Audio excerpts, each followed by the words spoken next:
Are Qualcomm and Microsoft working together to keep Apple Silicon out of the Windows party? Also in this show, M2 battery life, the tech news drought, the Apple Watch's grandfather, WristMac, when do we get Windows on ARM, MacBook SEs, Magsafe Data Transfer, and AirPods 2, all sponsored by privateinternetaccess.com/iCaveDave for 4 months free with your subscription. More details at the end.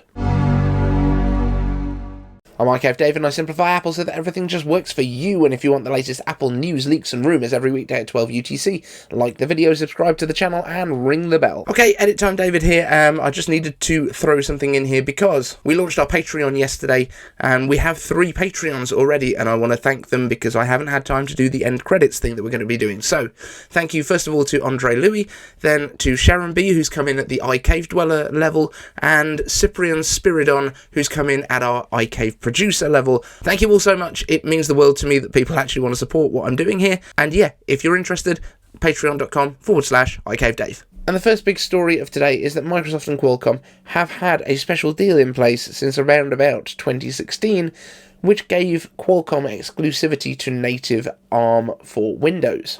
This, it seems, is the reason that we have not had Apple Silicon Macs, the MacBook M1 and the M1 Pros and Pro Max.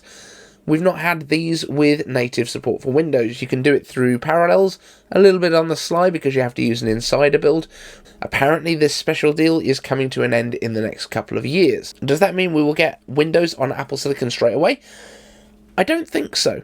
And I'm sure there's going to be a lot of videos out there with people telling you that we are, and they could be right. However, my thoughts are as follows. Number one, I don't think Apple is that bothered about having Windows on a Mac. I don't think they want to dual boot stuff. I don't think they want all of that mess. It would be like dual booting an iPad or an iPhone into Android when you feel like it, and also iOS or iPadOS. It doesn't seem a very Apple-y thing to do, and I know they've done it in the past with the original Intel Macs, but that was kind of thrown in because at the time they really needed the option to run Intel software. Nowadays, not as vital, especially when you bear in mind that the majority of the reasons that people want to boot camp is to play games, and many of these games won't be supported on Windows for ARM. That takes away a big incentive for a lot of people. And next, of course, Microsoft has Windows in the cloud, this Windows 365 product that they've just come out with, where you can basically dial into an instance of Windows, use it to your heart's content, then dial back out again. That is probably the way that Microsoft would prefer for Apple customers to use Windows. We don't know 100% either way, but that seems like a legit option to me. But let me know your thoughts down in the comments section. Do you think that Apple and Windows are going to play nicely together and do a new version of Boot Camp? Or are we on our own with virtualization and emulation? First up, Len Adams asks, iCave answers, will M2 have lower battery consumption than M1? I'm predicting it. If so, the MacBook Air and then the iMac with M2 will do justice. Yeah, so basically every chip generation, Apple will have the option of, do we want it to be way more efficient or way faster, or do we want a fun balance of the two? And if they go for a fun balance of the two, you get a bit more power, you don't lose any battery life, everyone's happy. Now, because we're expecting the M2 MacBook Air to get a full redesign, it could well be thinner and have less volume inside for battery life. If that's the case, then Apple may well go for the more battery optimization angle.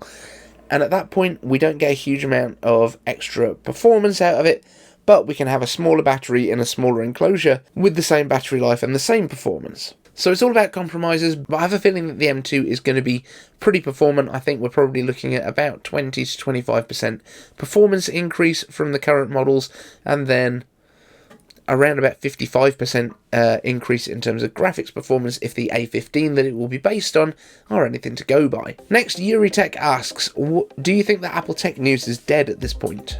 I don't think it's dead, but it's on live support. There are definitely much bigger gaps between big stories that we have to talk about than there were before. We've had some really big scoops. We had things like the names of all of the processors behind the scenes up to the M3 generations, which I for one find really interesting, and let me know down in the comments if you do too. We have actually got more stuff on the way. Tech is generally quite quiet at this time of year. However, yes, it does seem like Apple and Tim Cook and everyone else there have doubled down on secrecy. They've been rooting out sources for leakers. And that's not a great thing for people in our position. However, everyone's in the same position. We're all kind of doing the speculation and what could come next, all that kind of stuff. So we're still going to be here. We're still going to be answering your questions, so don't worry too much about that at least. Len Adams asks, is the WristMac a spiritual successor to the Apple Watch? Now, I'd never heard anything about the WristMac until yesterday when the big news stories broke about it going into auction.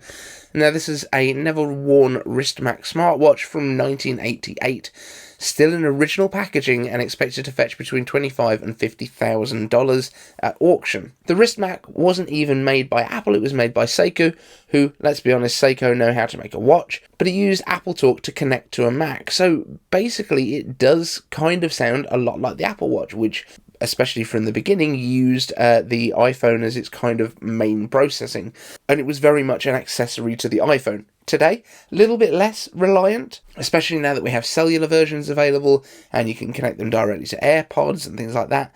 This 1988 one, you couldn't even connect to your AirPods. It was crazy. That said, in 1991, the WristMac was actually taken to space on the Space Shuttle Atlantis, which also had a Macintosh portable on board, which they used for sending emails back to the ground. So these WristMacs were worn by the astronauts in order to alert them when they needed to snap photos to be sent back to the ground. And when the alarm sounded, it actually put up a reminder, a bit like an Apple Watch. But yeah, it was basically a way of connecting to the calendar that was on your Mac, and using it for reminders and stuff like that, which is kind of cool.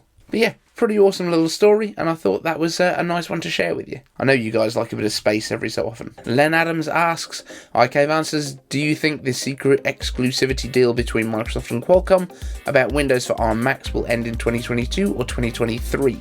Now, we know that the first Windows RT machines all came out around about 2016.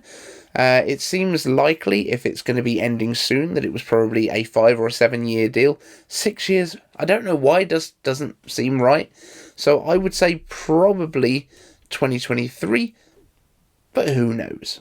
Again, from Len Adams, iCave answers, as I bring up the MacBook SE, here's 3 things if it really happens. What happens if it's successful? Will Apple fans in the ecosystem make it a part of their culture? And will it go for A14 to A16 chips, or M1, or both as options?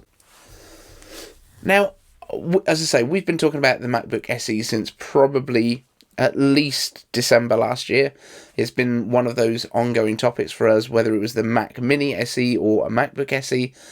What happens if it's successful? Apple is very happy because they've brought more people into the Apple ecosystem. Will Apple fans in the ecosystem make it part of their culture? I'm not quite sure what you mean by this, but yeah, people love Macs. People love low price Macs. People used to love the old polycarbonate plastic Macs. This maybe even could be a polycarbonate bodied Mac. It would be interesting. It would be a very different thing to what we've had in the past.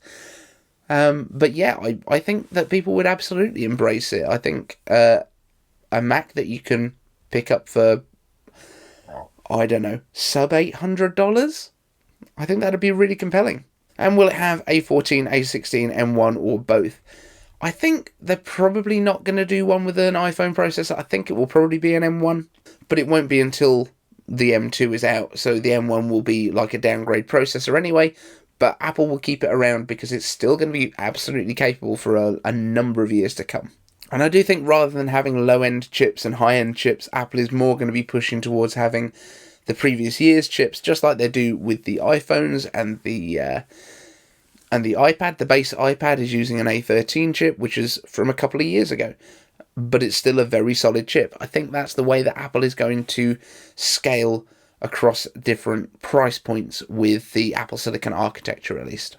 iCave answers, how would a MagSafe connector with data transfer even work? So, for example, the Apple Watch Series 7, which is the only one that doesn't have a service port inside where the straps attach, uses a 60.5 gigahertz wireless data transfer protocol.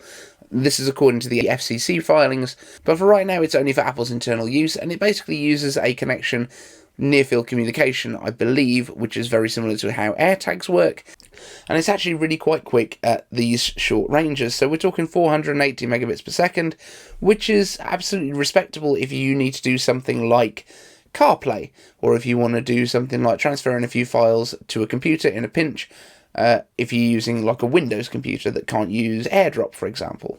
Of course, the other option is just to use that NFC or near-field communication to create like a handshake between two devices and then create like an ad hoc Wi-Fi connection between them. That would work just as well too. Just means you need to have a Wi-Fi chip in your MagSafe puck, but it could still work. And our final question, would AirTags 2 be a thing? So I don't see why Apple wouldn't eventually release a follow-up to the AirTags. I don't think it's going to be the same form factor. I think if they expand the line, it's not going to be just another round little coin-shaped thing. I think it might be a credit card size thing that you can pop into your wallet a little bit easier. I don't see what Apple can really add to the AirTags right now that makes it way more of a compelling product, but I'm sure the clever people there can come up with something. And a word from our sponsors. Today's sponsor is Private Internet Access, the world's most transparent VPN provider, with over 30 million downloads. It's a simple to use VPN that works with your Mac, iPhone, iPad, and even those PC things and Android phones, routing all of your traffic through a secured tunnel to hide your IP address and keep what you're doing private. And let's be honest, if you're watching this video, you're probably using the devices you are because you value your privacy. Private Internet Access hides your network data from everyone, from your internet service provider or network administrator to government censors. And it's the most customizable on the market, letting you set custom rules for different websites and offering no bandwidth restrictions or speed throttling so you can stream, upload, and download to your heart's content privately. And my favourite part is that it's 100% open source, so if you're one of those clever people who knows what you're actually looking at, it's easy to verify that everything is above board from the open GitHub repositories.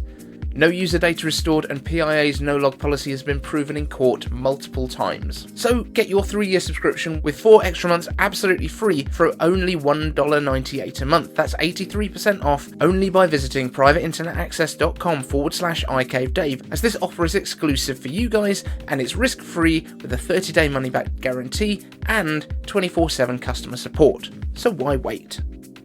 And that's it for this episode. I've got a couple of review videos coming soon for the Charge Tree Swing, which is pretty cool, 3-way charging dock, and also the BenQ light, which is now on my display. That's pretty sweet, I've got to say. So keep an eye out for those reviews. Thank you so much for watching, and I will see you in the next one. Don't forget to hit subscribe before you leave.